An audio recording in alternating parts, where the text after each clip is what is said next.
Hello everyone, welcome to मंत्र learning.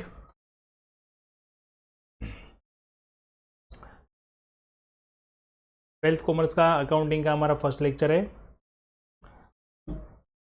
तो आज से हम शुरू करेंगे इंट्रोडक्शन टू पार्टनरशिप। देखो, इससे पहले मैं आपको बता दूं, 11th कॉमर्स में आपने जो भी पढ़ा, अभी तक का जो भी आपने पढ़ा है, वो एक बेसिक था, अकाउंटिंग सिस्टम थी। प्रोप्राइटरशिप यानी कि सोल प्रोप्राइटरशिप, कैसे अकाउंटिंग मैनेज करते हैं, कैसे अकाउंटिंग रखते हैं, वो आपने पढ़ा। अब 12th के जो अकाउंटिंग का पहला पार्ट है, पार्ट 1, इसमें आप जितने भी चैप्टर पढ़ने वाले हो वो सब है पार्टनरशिप के लिए। अब ये पार्टनरशिप क्या है, तो आज के लेक्चर में उसको पहले सबसे उसका इंट्रोडक्शन पढ़ेंगे कि पार्टनरशिप फर्म यानी कि पार्टनरशिप क्या होता है, किस तरीके से काम करता है, मतलब किस तरीके से वो बिजनेस में इम्प्लीमेंट होता है, उसके हिसाब अकाउंटिंग हम उसका कैसा रखते हैं, वो सारी चीज़ें डेफिनेशन देखेंगे और कैरेक्टरिस्टिक देखेंगे उस। ठीक है, तो चलिए स्टार्ट करते हैं। पार्टनरशिप फर्म, पार्टनरशिप फर्म क्या होता है? तो सबसे पहले हम इसको कंपेयर करेंगे पहले तो सोलो प्रोप्राइटरशिप के साथ में। आपने सोलो प्रोप्राइटरशिप में पढ़ा है, मतलब सोलो प्रोप्राइटरशिप क्या होता है? अकेला पर्सन होता है, इंडिविजुअल उसको भी बोलते हैं। वो खुद अपना पैसा लगाता है, खुद बिजनेस करता है और बिजनेस के रिस्क जो है वो भी खुद अकेला ही लेता है। और बिजनेस में कुछ भी हुआ, यानी कि प्रॉफिट हुआ या लॉस हुआ, वो भी उस अकेले का ही है। डिसीजन भी लेना है तो उसको खुद को लेना है, तो किसी के ऊपर डिपेंड रहने की जरूरत नहीं। हाँ, वो वॉलेंटरी किसी को पूछ के डिसीजन ले, वो चीज अलग है, पर फाइनली डिसीजन किसका होगा? उसका अकेले का। तो ये जो सारी चीजें थी वो प्रोप्राइटरशिप की थी। अब इसमें वो जो बिजनेस कर सकता था, वो एक लिमिटेशन आ जाती थी। लिमिटेशन क्या आ गई? उसको बिजनेस बड़ा करना है तो उसको लोगों की जरूरत पड़ेगी। अब कितने लोगों को वो हायर करेगा, कितने लोगों के पास काम करवाएगा? ज़्यादातर लोग चेंज होते रहेंगे तो बिजनेस में स्ट्रगल आने लगेगी। तो जो जितना बड़ा बिजनेस करना है वो नहीं होगा। अगर उसको कोई स्किल अपने पास नहीं है और कोई स्किल अलग है, तो उसके लिए हालांकि उसको पर्सन मिल सकते हैं, जॉब पे सैलरी पे मिल सकते हैं, लेकिन परमानेंट कोई ऐसा बंदा चाहिए उसको, तो फिर उसके साथ उसको क्या करना पड़ेगा? उसका धंधा उसको शेयर करना पड़ेगा, मतलब उसका प्रॉफिट उसको शेयर करना पड़ेगा। तो बोलना पड़ेगा कि भाई मेरा ये बिजनेस है, वो आज से तेरा भी बिजनेस है। तो ये जो सारी लिमिटेशन थी प्रोप्राइटरशिप की, वो लिमिटेशन दूर करने के लिए वो क्या कर सकता है? तो उसका नया फॉर्म जो आया उसको बोलते हैं पार्टनरशिप। पार्टनरशिप यानी कि एक नहीं, एक से ज़्यादा, यानी कि दो या दो से ज़्यादा लोग साथ मिलके बिजनेस करेंगे, उसको बोलेंगे पार्टनरशिप। तो यानी कि सोल प्रोप्राइटरशिप की जो भी लिमिटेशन थी उसको दूर करने के लिए, मतलब ज़्यादा कैपिटल लगाना है, मतलब बिजनेस में ज़्यादा पैसा डालना है, तो एक पर्सन के पास नहीं है तो पैसा डालने के लिए वो दूसरे को पार्टनर बनाता है। वो स्किल के लिए किसी को पार्टनर बनाता है। तो खुद के पास स्किल नहीं है तो दूसरे के पास स्किल है, वो पैसा लगाएगा, दूसरा अपनी स्किल लगाएगा, दोनों मिलके बिजनेस करेंगे, जो भी प्रॉफिट होगा वो बांट लेंगे। ये होता है पार्टनरशिप। ठीक है, तो पार्टनरशिप फर्म, अभी पार्टनरशिप फर्म आ गया वर्ड पीछे, तो उसको बोलते हैं मतलब एक पेडी। पार्टनरशिप फर्म मतलब एक पेडी, मतलब कि वो एक कंपनी हो गई। कंपनी वर्ड हम यूज नहीं कर सकते क्योंकि कंपनी के लिए फिर अलग से एक्ट होता है, कंपनी एक्ट। तो ये पार्टनरशिप फर्म यानी कि दो या दो से ज़्यादा लोग मिलके बिजनेस जो करते हैं उसको बोलते हैं पार्टनरशिप फर्म, बराबर। Is emerge from capital and managerial limitation of sole proprietorship firm. जो भी सोल प्रोप्राइटरशिप की जो लिमिटेशन थी वो दूर करने के लिए एक नया फॉर्म है जिसको बोलते हैं पार्टनरशिप। क्या क्या रीज़न है पार्टनरशिप फर्म के? तो हम बता सकते हैं कि भाई कोई इंडिविजुअल है, उसके पास सफिशिएंट फंड नहीं है, यानी कि उसके पास कैपिटल की लिमिटेशन आ जाती है, तब उसको पार्टनर की ज़रूरत पड़ती है। कोई इंडिविजुअल है, उसके पास प्रॉपर कोई स्किल नहीं है, तो स्किल के लिए वो दूसरे के साथ पार्टनरशिप करता है, बराबर। डिस्ट्रीब्यूट बिजनेस रिस्क, वो अकेला जितना रिस्क ले सकता था उतना बिजनेस उसने बड़ा किया। अब रिस्क ज़्यादा है तो उसको दूसरे किसी को उसके साथ में लेना पड़े, बिजनेस रिस्क उस पर कम हो जाए, बराबर। तो बिजनेस रिस्क को डिस्ट्रीब्यूट करने के लिए मोर देन वन पर्सन, ये खास ध्यान रखना, पार्टनरशिप के अंदर कोई एक बंदा पार्टनरशिप नहीं कर सकता। एक होता हो तो उसका क्या बोलेंगे, प्रोपराइटर। और एक से ज़्यादा हुए, बराबर। और जो दूसरा पर्सन जो आता है, मतलब कोई भी एक पर्सन प्रोपराइटर था, उसके साथ दूसरा कोई भी जुड़ता है, किस लिए, यानी कि ज़्यादा मूडी के लिए, कैपिटल के लिए, स्किल के लिए, या तो कोई एबिलिटी, मैनेजरियल एबिलिटी के लिए, तो लार्ज लेवल पे बिजनेस ले जाने के लिए, बराबर। तो इसको पार्टनरशिप कहते हैं, ठीक है। ऐसी कोई भी सिचुएशन जब आ जाती है तब एक पर्सन जो होता है वो दूसरे किसी पर्सन को अपने बिजनेस के, अपने साथ बिजनेस करने के लिए जुड़ता है, तो वो पार्टनरशिप फर्म, यानी कि जो बिजनेस ऑर्गेनाइजेशन वो दोनों मिलके या दो से ज़्यादा लोग मिलके खड़ा करते हैं, बनाते हैं, तो बोलते हैं पार्टनरशिप फर्म, ठीक है। आपको समझ में आ गया होगा, मैंने कंपैरिजन करके समझाया तो ज़्यादा क्लियर होगा कि पार्टनरशिप क्या होता है। अब उसका मीनिंग और डेफिनेशन बाय लॉ हम देखते हैं। ये तो हमने एक बेसिक मीनिंग समझ लिया, बराबर। Section 4 of the Indian partnership act 1932 defines partnership. अब पार्टनरशिप जो है उसके लिए एक भारत में एक अलग से एक एक्ट बनाया गया है, उसमें रूल्स रेगुलेशन बनाए गए हैं कि भाई आप पार्टनरशिप करोगे तो इस एक्ट के अंदर जो भी जितने प्रोविज़न है, जो भी लीगल डिसीजन है, जो भी है, वो सब आपको फॉलो करने हैं। देखो, अकेला जब बिजनेस करेगा तो अकेला पर्सन था, डिसीजन कौन लेगा, वो खुद। पैसा भी कौन लगेगा, वो खुद। लॉस हुआ तो भी कौन बियर करेगा, वो खुद। प्रॉफिट होगा तो कौन बियर करेगा, वो खुद। डिसीजन उसने लिया था तो रिस्क भी उसका। पर जहाँ पे दो से ज़्यादा लोग इकट्ठा होते हैं वहाँ पे प्रॉफिट होगा तो सब आ जाएंगे कि मेरे हिसाब से हुआ, मेरे हिसाब से हुआ। पर लॉस हुआ तो फिर गड़बड़ शुरू होती है। एक बोलता है मैंने ऐसा बोला था, एक बोलता है मैंने ऐसा बोला था, मैंने ऐसा नहीं कहा था, ऐसा नहीं कहा था, ऐसी हमारी कंडीशन नहीं थी, मतलब विवाद शुरू। तो इसके सॉल्यूशन के लिए क्या बनाया गया, पार्टनरशिप एक्ट। भाई कोई भी आप पार्टनरशिप करो, हमें कोई दिक्कत नहीं है, पर पार्टनरशिप में अगर कुछ गड़बड़ हो गई तो उसका सॉल्यूशन क्या, वो इस एक्ट में दिया है। कोई पार्टनर ऐड करना चाहते हैं, कोई पार्टनर को रिटायर करना चाहते हैं, कोई पार्टनर की डेथ हो गई, बराबर, तो फिर क्या करने का, बराबर। कोई पार्टनर जो है वो पैसे लाना नहीं चाहता है, या तो फिर बिजनेस चलता है पर उसको निकलना है अपने, वो बिजनेस नहीं करना है, तो निकल सकता है कि नहीं, क्या होता है। ये सारे रूल्स रेगुलेशन जो है ना वो पार्टनरशिप एक्ट में दिए गए। हम आगे जाके अलग अलग चैप्टर में उसके सब रूल्स को भी फॉलो करेंगे, पढ़ेंगे कैसे उसके हिसाब से अकाउंटिंग होता है, कैसे कैलकुलेशन होती है, सब कुछ देखेंगे। मतलब कोई भी इवेंट हुई, मतलब कोई पार्टनर निकलना चाहता है, कोई पार्टनर ऐड होना चाहता है, तो तब क्या होगा, उसका अकाउंटिंग पे क्या इफेक्ट होगा, कैसे उसका अकाउंटिंग करेंगे, कैसे उसका बैलेंस शीट पे इफेक्ट आएगा, कैसे उसका अकाउंट अलग से बनेगा। किसी को डेथ हो गई तो उसको कैसे फॉर्म में से हमको निकालना है, उसका कैसा मतलब हिसाब करना है, कितना पैसा उसको देने हैं, कितना लेना है, वो सारी चीज़ें। पर यहाँ पे मेरे कहने का मतलब ये है कि ये जो जितने भी मतलब बवाल थी कि कौन क्या करेगा, वो सब हटा दिया और क्या बना दिया, एक एक्ट जो सबको फॉलो करना है, जो भी पार्टनरशिप में आए। तो ये इस एक्ट के अंदर डिफाइन किया गया है कि पार्टनरशिप क्या होता है। तो partnership is the relation between the persons who have agreed to share the profit of a business carried on by all or any one of them acting for all।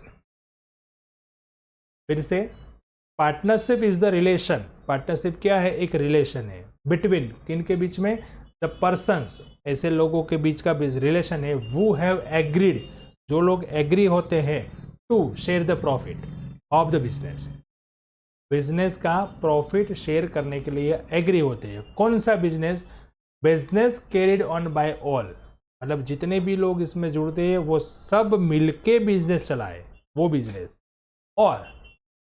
और any one of them, और इन लोगों में से कोई एक भी business चलाए तो भी वो लोग प्रॉफिट कमाने के, मतलब प्रॉफिट शेयरिंग के लिए एग्री होते हैं, तो उसको पार्टनरशिप फर्म कहा जाता है, सॉरी पार्टनरशिप कहा जाता है।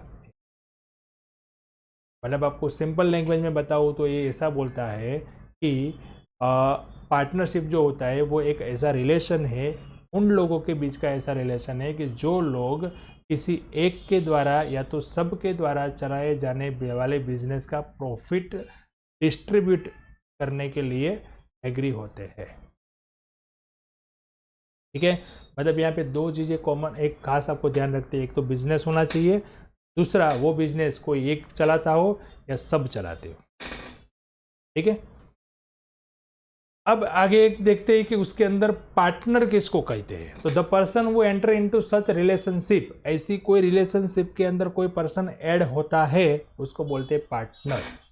इंडिविजुअली उसको बोलते हैं पार्टनर। यानी मान लो कि ABC 3 लोगों ने मिलकर पार्टनरशिप बनाई, बराबर, तो 3 लोगों का जो ग्रुप होता है उसको क्या बोलते हैं, पार्टनरशिप। उन लोगों के बीच के जो रिलेशन है उसको क्या बोलते हैं, पार्टनरशिप। बट ए को क्या बोलते हैं, पार्टनर, बी को क्या बोलते हैं, पार्टनर, सी को क्या बोलते हैं, पार्टनर। एक किसका पार्टनर है, बी और सी का, बी किसका पार्टनर है, ए और सी का। इंडिविजुअली वो जो पर्सन इस रिलेशन के अंदर जुड़ता है उसको क्या बोलते हैं, partner. From the above definition it can be said that 2 or more person who are competent to undertake a contract. या फिर से एक लीगल बात आ गई, वो भी आपको याद रखना है, competent to undertake a contract. जहां 2 और 2 से ज्यादा लोग कंपेटेंट हैं to make a contract, contract करने के लिए समर्थ है। हर कोई इंसान कॉन्ट्रैक्ट नहीं कर सकता, इसके लिए पूरा एक कॉन्ट्रैक्ट एक्ट है। कॉन्ट्रैक्ट एक्ट में दिया गया है कि कौन कौन लोग कॉन्ट्रैक्ट कर सकते हैं। जो माइनर होता है वो कॉन्ट्रैक्ट नहीं कर सकता। माइनर मतलब कि जिसकी एज 18 साल से कम है वो कॉन्ट्रैक्ट नहीं कर सकता। मतलब ऐसे किसी के साथ आपने कॉन्ट्रैक्ट मतलब पार्टनरशिप कर दी, वो गलत है। कोई लोग जो होते हैं, मतलब वो 18 साल, कोई बंदा जो है 18 साल से कम एज का है और कोई 18 से ज़्यादा है, और उस दोनों ने पार्टनरशिप बना दी और बोले कि हम पार्टनरशिप में बिजनेस करेंगे, वो पार्टनरशिप नहीं है। क्योंकि यहाँ पे क्लियर दिया गया है कि पार्टनर कॉन्ट्रैक्ट करने के लिए क्या होना चाहिए, कॉम्पिटेंट होना चाहिए। कॉम्पिटेंट का मतलब दिया है, मतलब कि वो कॉन्ट्रैक्ट बनाने के लिए समर्थ होना चाहिए, और समर्थ कौन होना चाहिए वो आपको कॉन्ट्रैक्ट एक्ट में दिया है।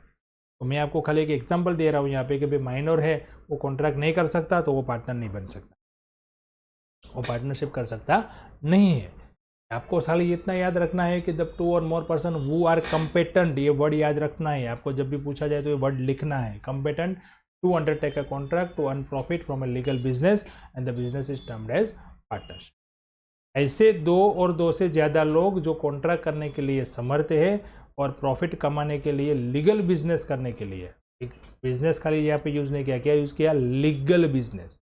ऐसा कोई बिजनेस नहीं होना चाहिए जो गवर्नमेंट रिस्ट्रिक्ट करती है, इलीगल है, बराबर, लीगल बिजनेस होना चाहिए। तो ही उसको, ऐसे जो बिजनेस होते हैं उसको क्या बोलते हैं, पार्टनरशिप।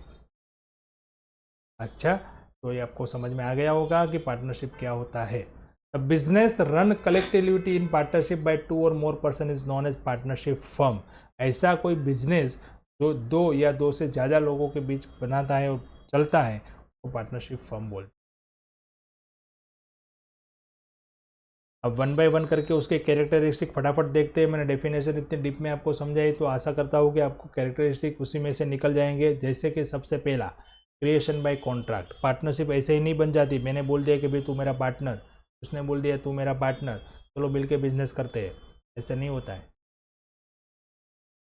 क्रिएशन बाय कॉन्ट्रैक्ट होता है, 2 या 2 से ज़्यादा लोग मिल के अपना आइडिया एक दूसरे को शेयर करते हो, फिर एग्री होते हैं कि चलो हमको साथ में मिलके बिजनेस करना है, तो एक कॉन्ट्रैक्ट बनता है। वो कॉन्ट्रैक्ट बनने के बाद ही पार्टनरशिप में आप काम या बिजनेस कर सकते हो। ये जो कॉन्ट्रैक्ट होता है वो कॉन्ट्रैक्ट किस तरीका से होता है, तो वो कॉन्ट्रैक्ट रिटर्न में भी होता है और ओरली भी होता है। ऐसा यहाँ पे एक्ट में दिया नहीं गया है कि कंपलसरी रिटर्न में होना चाहिए, बट रिकमेंडेशन है कि रिटर्न में होना चाहिए और एडवाइजेबल है कि रिटर्न में होना चाहिए। आज सब कुछ अच्छा है, पार्टनर के बीच में अच्छा सब बोलते हैं, सब ठीक ठाक है, सब चल रहा है, बट कल जाके कोई अपनी जो भी जुबान दी थी उस पर वो मुकर गया तो क्या करेंगे। बराबर। इसलिए हमारे पुराने लोग बोलते थे कि भाई लिखा हुआ जो है ना वो पढ़ा जा सकता है। मतलब उसका कहने का मतलब क्या था कि भाई आदमी बोल के फिर सकता है, पर जो उसने लिख दिया उसमें से कैसे वो फिरेगा। इसलिए जो पार्टनरशिप होता है वो क्रिएशन बाय कॉन्ट्रैक्ट होता है। कॉन्ट्रैक्ट जो है वो रिटर्न भी हो सकता है और ओरल भी हो सकता है, बट यहाँ पे दिया गया है कि रिटर्न जो है वो डिज़ायरेबल है, एडवाइजेबल है। आपको यहाँ पे इंपॉर्टेंट ये याद रखना है कि कभी भी आपको एग्जाम में कहीं पे भी कुछ भी पूछा जाए तो आपको याद रखना है कि एग्रीमेंट जो होता है पार्टनरशिप का, जो कॉन्ट्रैक्ट होता है, वो कंपलसरी रिटर्न में नहीं है। कहीं पे एक्ट में ऐसा बोला गया नहीं है। ओरली भी होता है और रिटर्न भी होता है, बराबर। प्रॉफिट का ऑब्जेक्टिव होना चाहिए। जो भी आप बिजनेस करते हो वो प्रॉफिट के लिए करना चाहिए, तो ही आपको पार्टनरशिप माना जाएगा। Partnership firm forms to earn and distribute profit. The distribution of profit और loss is done amongst partner in their predetermined proportion. वो पहले से आपको तय करना पड़ेगा कि भाई कौन सा पार्टनर कितना प्रॉफिट ले जाएगा। प्रॉफिट जो है वो डिस्ट्रीब्यूशन कैसे करना है वो आपको पार्टनर को डिसाइड करना है। पार्टनरशिप एक्ट जो है उसमें profit and loss is distributed in equal proportion, no provision is made in the contract. अगर आपने कॉन्ट्रैक्ट किया है वो रिटर्न में है, पर रिटर्न के अंदर आपने ये नहीं लिखा है कि भाई प्रपोर्शन जो रेशियो है प्रॉफिट का वो क्या रहेगा, तो जब कुछ भी प्रॉब्लम होगा पार्टनर्स के बीच में, तो एक्ट में ऐसा बोला गया है कि अगर आपने रिटर्न में नहीं लिखा है एग्रीमेंट में, तो जो भी प्रॉफिट है वो सबको सही हिस्से में, मतलब एक सर के हिस्से में इक्वली डिस्ट्रीब्यूट होगा। अगर आपको इसे अलग करना है तो आपको मेंशन करना पड़ेगा, रिटर्न में लिखना पड़ेगा। ओके। तीसरा है यहाँ पे लीगल बिजनेस। वो भी हमने देखा, टर्म्स देखा था हमने। लीगल बिजनेस होना चाहिए, मतलब ऐसा कोई बिजनेस नहीं होना चाहिए कि जो गवर्नमेंट ने बैन किया हुआ है, रिस्ट्रिक्ट किया हुआ है, बराबर। तो ही आप पार्टनरशिप फर्म बना सकते हो लीगल बिजनेस के लिए ही। Agent of each other. अब यहाँ पे पार्टनरशिप के अंदर जितने भी पार्टनर है वो एक दूसरे के एजेंट है। एजेंट का मतलब क्या होता है? एजेंट का मतलब ये होता है कि वो काम करता है किसी के बिहाफ पे। तो यहाँ पे मान लो कि 4 पार्टनर है, तो 4 पार्टनर में एक पार्टनर ये सेल्स का काम करता है, एक पार्टनर परचेस का काम करता है, एक पार्टनर वो करता है, ऐसा कुछ होता है। वो उसने लायबिलिटी अपने अपने नक्की की है कि भाई ये वो करेगा, ये वो करेगा। बट कोई भी पार्टनर कुछ भी करता है तो वो एक दूसरे का एजेंट है। मतलब मैंने आज पार्टनरशिप के बिहाफ से कुछ भी कर दिया तो फिर मैं दूसरे पार्टनर को या दूसरे किसी पर्सन को ऐसा नहीं बोल सकता कि भाई ये तो मैंने मेरे लिए खुद से लिए किया, या मेरा इससे और पार्टनरशिप से मेरा कुछ लेना देना नहीं है, बराबर। मतलब आप समझो कि कोई एक पार्टनर ने कुछ भी किया तो उसके लिए चारों 4 पार्टनर जिम्मेदार है। जितने भी पार्टनर जुड़े हुए हैं उसमें एक पार्टनर ने जो भी काम किया वो काम के लिए जितने भी पार्टनर है वो सब जिम्मेदार है, सबकी रिस्पॉन्सिबिलिटी बनती है। मतलब कि हर एक पार्टनर एक दूसरे का क्या है? एजेंट है। ठीक है, मैंने ऐसा बोल दिया तो फिर दूसरा पार्टनर ऐसा बोलेगा कि भाई उसने ऐसा बोला था ना, मैंने कहाँ ऐसा बोला है, ऐसा चलेगा नहीं। ने बोला मतलब चारों पार्टनर ने बोला, एक दूसरे के एजेंट है। ठीक है। नंबर ऑफ पार्टनर एक खास यहाँ पे देखना है कितने पार्टनर हो सकते हैं। तो मैंने बताया था कि भाई कंपनी एक्ट एक अलग से होता है जहाँ पे कंपनी का क्रिएशन होता है, कंपनी का फॉर्मेशन होता है।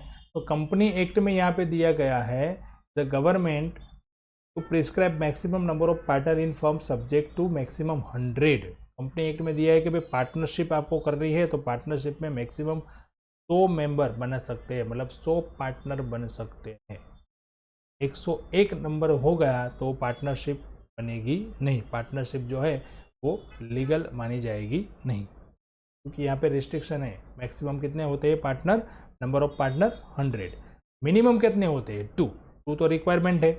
एक तो पार्टनरशिप कर नहीं सकता, 2 तो कम से कम चाहिए, और मैक्सिमम कितने हैं? 100। Government is prescribe maximum number of partner in firm to be 50 wide rule 10 of the companies act rule 2014। अब कंपनीज एक्ट में दिया गया है 100 मैक्सिमम, और रूल्स के अंदर दिया गया है 50। तो ये कॉन्ट्रावर्सन है। कॉन्ट्रावर्सन मतलब ये है कि भाई एक प्रोविजन में 100 दिया है, दूसरे प्रोविजन में 50 दिया है मैक्सिमम। तो वो इसलिए दिया गया है कि भाई कुछ बिजनेस में हम 100 पार्टनर रख सकते हैं, कुछ बिजनेस में हम 50 रख सकते हैं। यानी कि हमको याद रखना है आपको क्वेश्चन के लिए कि भाई मिनिमम कितने चाहिए 2, मैक्सिमम कितने चाहिए 50 और 100, 50 या तो 100। ठीक। अनलिमिटेड लायबिलिटी ये सबसे बड़ा कैरेक्टरिस्टिक है पार्टनरशिप का, बहुत याद रखना। यहाँ पे ऐसा दिया गया है कि every partner individually and collectively is responsible to the partnership firm. हर एक पार्टनर, जैसे मैंने बताया था एजेंट वाले पॉइंट में कि हर एक पार्टनर एक दूसरे का एजेंट है। एक पार्टनर ने काम कुछ भी किया तो उसके लिए चारों चार जिम्मेदार है, अगर 4 पार्टनर है तो यहाँ पे ये भी है कि भाई जो भी लायबिलिटी है पार्टनरशिप फर्म की, जो भी लायबिलिटी है वो अनलिमिटेड है। अनलिमिटेड का मतलब ये होता है कि भाई पार्टनर बोलेगा कुछ भी कि भाई मैंने जो काम किया उतना ही मेरे की लायबिलिटी है, तो ऐसा नहीं है। पूरी लायबिलिटी जो है वो अनलिमिटेड है, सब पार्टनर के अंदर सरखी होती है। मतलब कि कभी बिजनेस में कुछ भी हो गया, लॉस हो गया, तो पार्टनर को खुद की पर्सनल एसेट बेच के भी वो फर्म का लायबिलिटी जो है वो पे करना पड़ेगा, इसलिए उसको बोलते हैं अनलिमिटेड लायबिलिटी।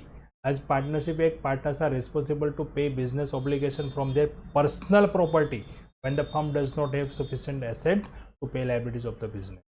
अगर फर्म लॉस में चली गई, लॉस हो गया, तो सारी बिजनेस के एसेट बेच दी फिर भी लॉस हो गया, तो वो लॉस जो है मतलब जो भी पेमेंट है वो पार्टनर को खुद की एसेट बेच के भी करना पड़ेगा।